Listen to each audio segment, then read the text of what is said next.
10 things only real fans know about Bluey.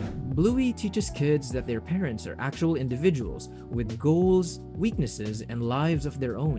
It's a show full of creative activities and ideas for strengthening relationships with your children for parents. Even though the stories in each episode are straightforward, they are always very well written, and they take their audience seriously. The family it depicts is extraordinarily wholesome and healthy, and every character behaves like a real person. Naturally, the show is bound to have details not noticeable at first glance. Like at number 1, the darkest episode. In an episode from season 2, a miscarriage is alluded to in the show when Chili, who was previously cheerful, becomes dejected after Bluey puts a balloon beneath her shirt to mimic being pregnant. Fans were left wondering whether a past pregnancy loss had caused Bandit to reach out for her hand. Later on, creator of the program Joe Brum corroborated this idea by telling author Isabel Oderberg, "The show indeed does point at Chili having a miscarriage.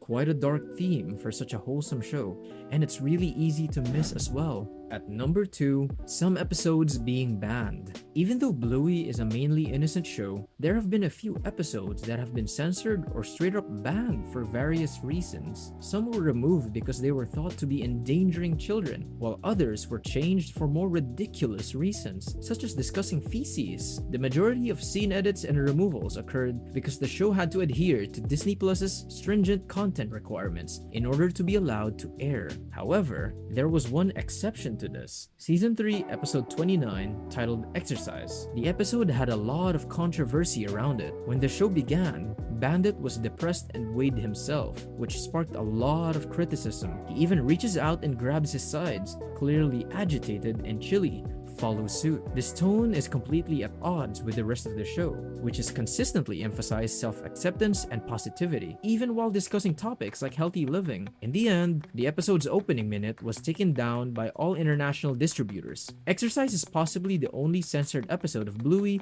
where Disney had no problem with it. It's also the single instance where the increasingly popular animation fell well short of expectations. At number 3, disorders and health problems. In the Healer family, characteristics that are odd but go unnoticed are present. For example, Socks, who is Bluey's cousin, is the only character in the show acting like an actual dog. Really odd because everyone else acts like humans. Moreover, he also walks on all fours, barks, and bites stuffs, which is very unlike his other relatives. This led to a lot of theories being developed conspiring whether Socks has some behavioral disorder. Another example is from the episode where Bingo was in the hospital for reasons not specified. The lack of explanation led to some theories like a dietary disorder regarding lactose intolerance stemming from a scene in another episode where Bandit, Bingo's father, makes her sandwiches using a different recipe.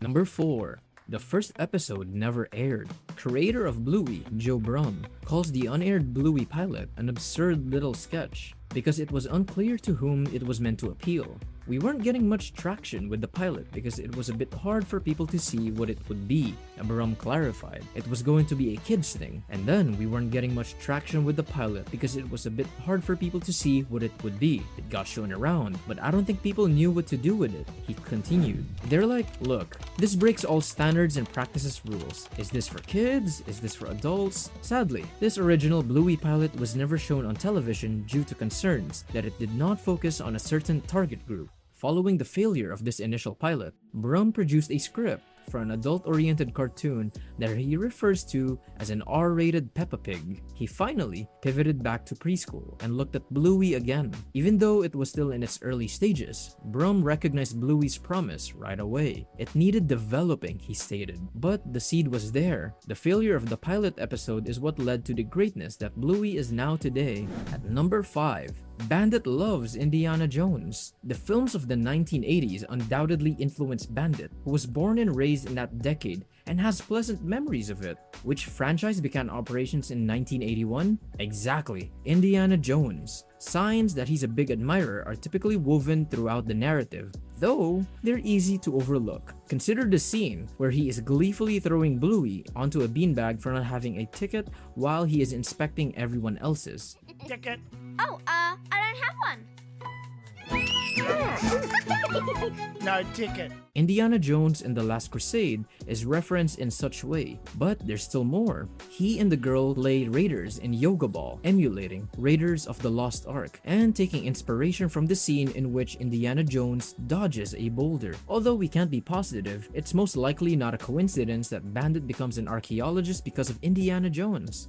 Number 6. License plates. Bluey's family has a Jeep-looking car that has a license plate with the text 419 HLR. 419 is a portion of the blue color code if you're familiar with hex color codes. Naturally, HLR stands for healer, and when you combine the two, you get a witty reference to the breed of Bluey, Bandit, and other characters. Additionally, Wendy's plate is W3ND73, which is just her name. These types of details aren't limited to just license plates. Chloe is a Dalmatian, and her house number is 101. If you didn't put the 2 and 2 together, it's a reference to the movie 101 Dalmatians. That level of detail-orientedness is amazing.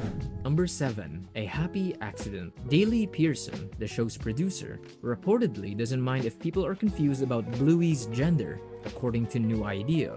I hesitate to correct people, especially kids who say, "I really love him," he says, appearing to encourage it. Children, in my opinion, see what they want to. If they are a guy, they perceive themselves as Bluey, who they aspire to be. It was somewhat of a pleasant accident, in my opinion, despite the fact that it has been established that Bluey is a girl. Pearson is totally cool with fans believing whatever they want.